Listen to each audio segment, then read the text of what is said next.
Where did you live?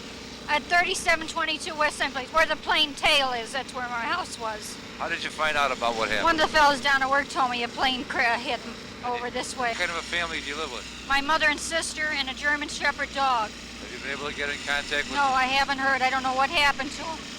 I don't know if I got a mother and sister and a dog.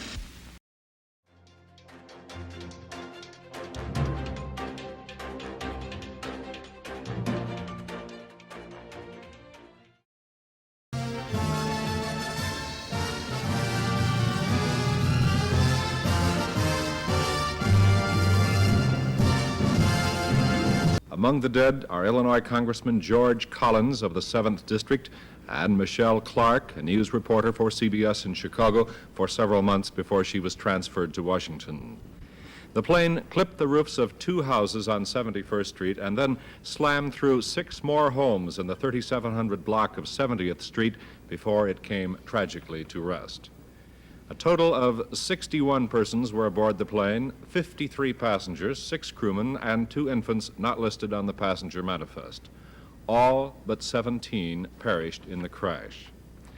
Marvin Anderson, one of the survivors, talked about the tragedy just a few hours later. Well, I was sitting about midsection in the plane, and on the left-hand side, I would say that the flight must have been about a third or a half full. And as we came in, I'm always concerned about the landing, and particularly in the area of Midway, because I'll never fly in here again, of course. But needless to say, looking down, one could not see the ground when the pilot had already given more power to the engine and tried to pull out of his landing pattern, presumably way too low. And as he pulled out, the tail section was pancaking down. He went into a stall, and we just flopped into the houses. Reporters asked Anderson if there was any panic aboard the plane. Well, there was a lot of screaming, and actually I moved up from my seat 2 seats, and the fella sitting in that seat, adjacent to the emergency exit, was conscious, and we opened that hatch to crawl out, but we're already inside somebody's house. I guess we're in 2 houses or so. And anyway, coming out of that window, it just burst into flames there, so we actually slammed that shut and looked around, and when I saw a light at the other end, I just said, come on, let's get out this way, and made my way out. Reporter Marty O'Connor talked with a woman whose home was struck by the falling aircraft. Where did you live? At 3722 West St. Place, where the plane tail is. That's where my house was. How did you find out about what happened? One of the fellows down at work told me a plane hit over this way. You left work? Well, I quit at 3:30, and a foreman brought me over here, brought me home. Is your house destroyed? Yes, it is. All that's left is a garage. Total loss? Yes. What kind of a family do you live with? My mother and sister and a German Shepherd dog. Have you been able to get in contact with No, I haven't heard. I don't know what happened to them. I don't know if I got a mother and sister and a dog. Another eyewitness to the plane crash was 16-year-old Chris Nevins.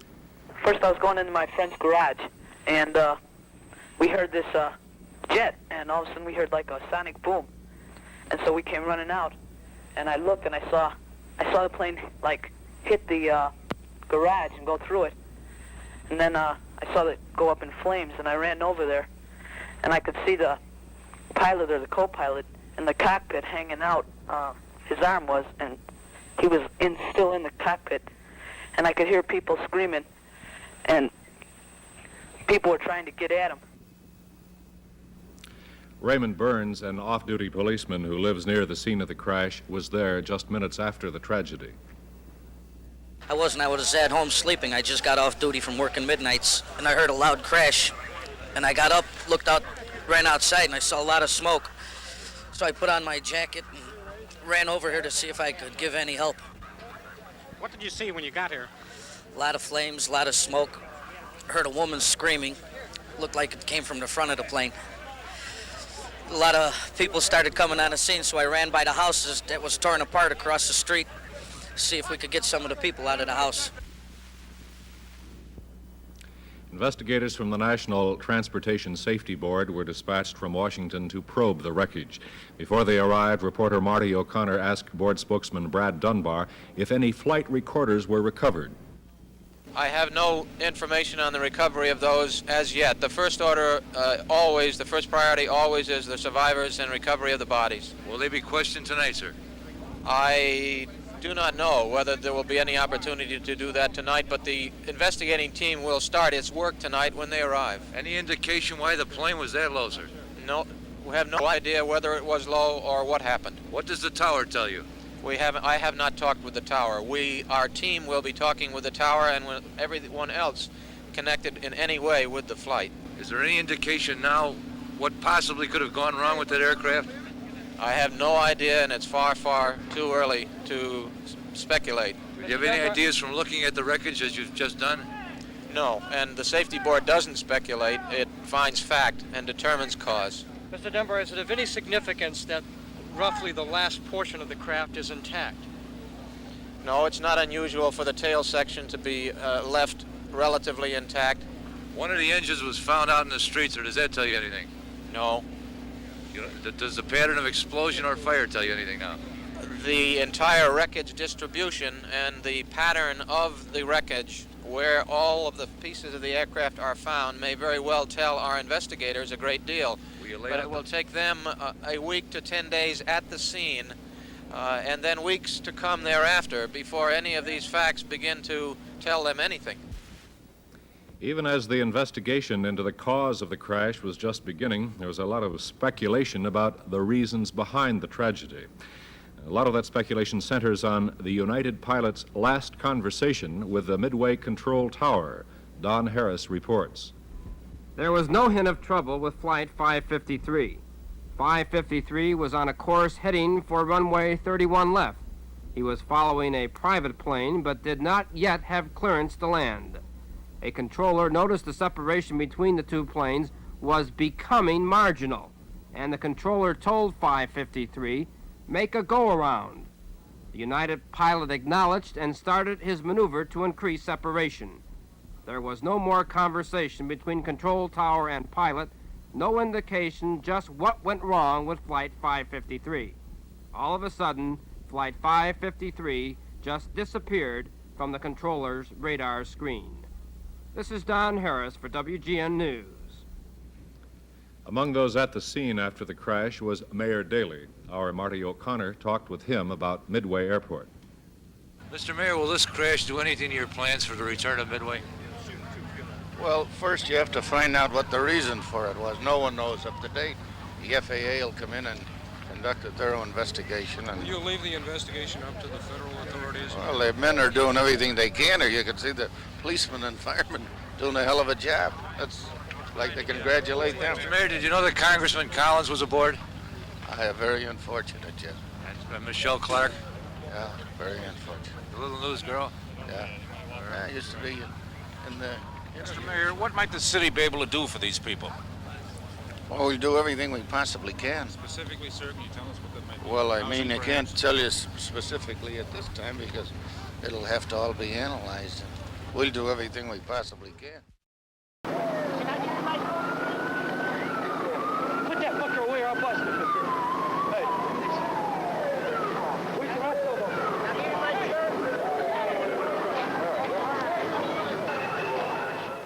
Flight 553, originating from Washington, D.C., was on final approach into Midway when the tower ordered the pilot to abort his landing and try again.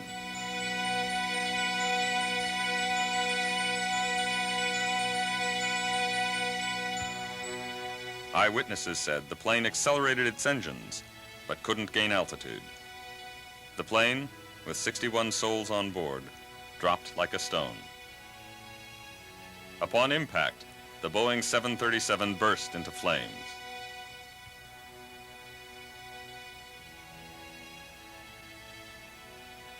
It had just missed the Queen of the Universe parochial school, but crashed into a dozen homes near 70th Place and Lawndale, just southeast of the airport.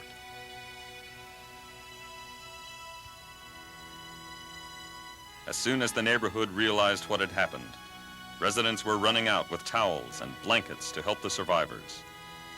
Of the 61 people on board, 43 perished, along with 2 women on the ground.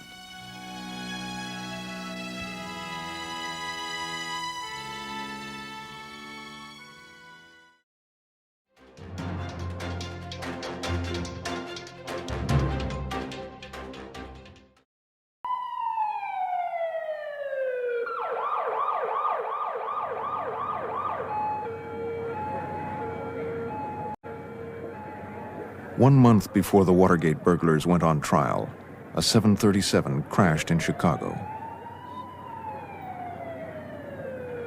Among the dead was Dorothy Hunt, wife of Watergate burglar Howard Hunt. Her purse, found in the wreckage, contained $10,000 in cash. Later, it would be revealed that Mrs. Hunt had acted as a courier, delivering money drawn from secret White House funds. Hush money, used to buy the burglars' silence. From the moment they were caught, the burglars lied to conceal their ties to the White House. Questioned by the FBI, G. Gordon Liddy, who'd planned the burglary, and James McCord, former CIA agent who'd helped to carry it out, insisted they had acted on their own. So did the president's men. Just got a terribly tragic bit of news. That plane crash, Howard Hunt's wife was on it. And it's, his wife is dead? Yes, sir. She was killed in that plane crash in Chicago. Oh, my God. And it's a tragedy. I don't know whether the man can survive it, with all he's gone through. She was an extraordinary woman, just extraordinary. I think any judge who has any compassion will call that trial off.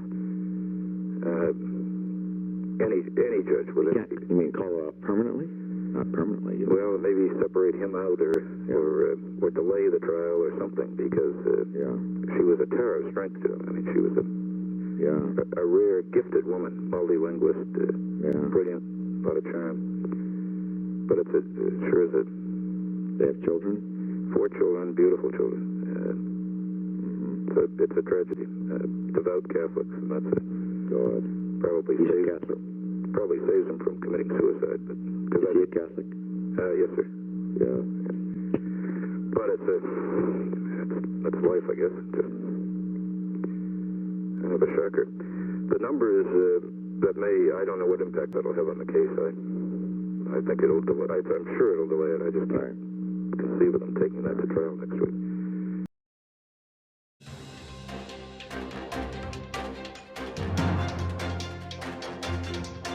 Today is the 50th anniversary of a plane crash near Midway Airport that few touched by that tragedy or living here at the time could ever forget. It was December 8th, 1972, when a United Airlines 737 went down in a residential neighborhood near Midway. Flight 553 was traveling from Washington, D.C. to Omaha with a scheduled stop in Chicago. That plane was on approach when everything went wrong. That aircraft struck trees and rooftops along West 71st Street before coming down into a house. 43 people on board were killed. 2 people inside the home died. Among those victims was Michelle Clark. She was a CBS network correspondent who got her start as a reporter here at CBS 2. Clark died in that crash, as did Representative George Collins, who served the 6th Congressional District. I heard the plane and then it sounded like a bomb exploded. And then I just ran. The survivor of one of Chicago's worst aviation disasters relives a nightmare. In a few weeks, we'll mark the 50th anniversary of the crash of United Airlines Flight 553, which slammed into a residential neighborhood just south of Midway Airport. 45 people died, including the wife of a key Watergate figure, sparking conspiracy theories that live to this day. Fox 32's Dane Placco revisits the tragedy that lives on in the memories of those who were there. What goes through your mind when you stand at this intersection? Well, a day in 1972, it was December 8th. It was 2:30 in the afternoon. We met Tom Wydra at the corner of 71st and Hamlin, where 50 years ago, he and some buddies were in a car headed to the mall, when suddenly the West Lawn neighborhood shook with a tremendous roar. We hear a loud roar of a jet engine that was something we never heard before. and all of a sudden you hear a giant thump, and we yell out, a plane just crashed. Correct for the airplane crash at 70 Place in Lawndale. A Plan 3 is now in effect. United Airlines Flight 553, carrying 61 people, had fallen out of the sky, slamming into the 3700 block of West 70th Place, about 2 miles southeast of Midway Airport, where it was trying to land. 43 people on the plane and 2 people on the ground were killed. Amazingly, 18 people on the plane survived. We run down to 70th Place and we see a tail of a commercial airliner sitting where houses were with a light still blinking on it. Could you believe what you were seeing? Absolutely not. I think we were all in shock. There's supposed to be 53 people in this plane. We don't know how many are in the houses. And I heard the plane approach, and he got louder and louder, and he sounded like he was in takeoff mode. Evan Cotter had just arrived home from 8th grade and was changing in his bedroom when the plane slammed into his family's brick bungalow. After that, everything in the house went horizontal. Bricks flew through the house, broken glass. There were pieces of airplane in the house. My mother was in the kitchen at the time, and she said she saw the tail of the plane go on by. Cotter still lives on the block. This is my house next door. There's a big section of wing. It hit the back of the house and it got sheared off. In a house that was rebuilt after the crash. I called out for my mother. I found her in the house. We ran to the front of the house and we looked out the door and we could see, the only thing we could see was the tail sticking out of the house across the street. The flight had originated in Washington, D.C. and was headed to Omaha with a stop in Chicago. It was a cold and wet day with clouds just 500 feet above the ground. Controllers at Midway told the pilots to do a go-around to avoid a slower plane in front of them. The pilots circled around, but forgot that they had lowered the spoilers on the wings, creating too much drag and eventually causing the plane to stall. Witnesses say that he came out of the clouds and he was like this, but then the plane started going like this, and then it was like this, and then boom, it hit. NTSB investigators determined the crash was caused by the captain's failure to exercise positive flight management, essentially pilot error. But many believe the crash was part of a nefarious political plot because of this passenger. Dorothy Hunt happened to be the spouse of E. Howard Hunt, one of the people being investigated for the Watergate break-in. E. Howard Hunt was one of the so-called plumbers who broke into the Watergate Hotel to bug Democratic offices on behalf of President Richard Nixon. White House tapes captured the moment Nixon was told about the crash that killed Hunt's wife. I just got a terribly tragic bit of news. That plane crash, Howard Hunt's wife was on it. And it's, his wife is dead? Yes, sir. She was killed in that plane crash in Chicago. Oh, my God. Fueling suspicion was the fact Dorothy Hunt was carrying $10,000 cash on the doomed plane. And conspiracy theorists believe she also had a Watergate smoking gun. That she had in her possession certain documents that would implicate President Richard Nixon in the Watergate break-in and ultimately lead to the downfall of his presidency. And so she needed to be taken out, and all the other passengers who died in the flight were simply collateral damage. Of course, none of that proved to be true. Today, you can still see where Flight 553 hit by the new houses built on the block. It's so etched in my brain. I've talked about it for 50 years. Tom Wydra still visits the site every year. I'd come by here and just say a quick prayer for the people that lost their lives. And it's something that I've never forgotten, and it haunts me to this day. It just wasn't my time, and it wasn't my mother's time at that point to die like that. And as we said our goodbyes to Evan, he showed us one more surprise, stashed in a bedroom closet. I have what's left of Flight 553. A piece of the plane found in his sister's bedroom 5 decades ago. Why'd you want to keep it? This is a memento, just as a reminder. Just how bad it was over here. What you went through, what you survived. Exactly. Dane Placco, Fox 32 Chicago.